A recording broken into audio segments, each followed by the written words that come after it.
soo khatimaya suldaanka guud ee beelaha Sacad Muuse Suldaan Ismaaciil Suldaan Cabdiraxmaan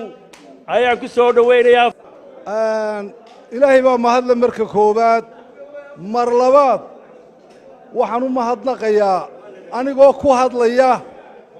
ku hadlaya magaca suldaanka guud Suldaan Xasan Suldaan Cabdilaahi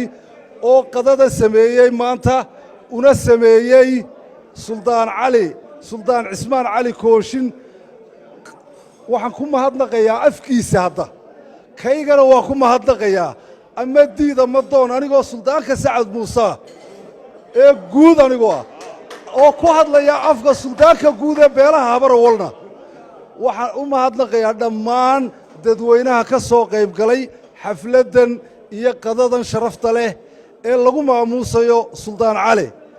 walaalayaal aad iyo aad baad u mahadsantihiin waxaan idinka mahadnaqaynaa waqtigiina qaaligeedna siiseen waxaan idinka mahadnaqaynaa imaatinkaan idinka mahadnaqaynaa waxaan idinka mahadnaqaynaa dhaganuglaanta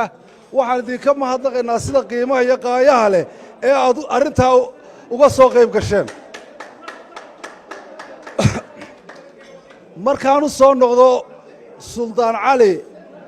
Suldaan Cismaan Cali Kooshin isaga maanta waa soo dhaweynaynaa suldaan soo dhawow baanu ku leenahay suldaan soo dhawow baanu ku leenahay suldaanka waxaanu leenahay ilaahay ha kugu xiltiro xilka culus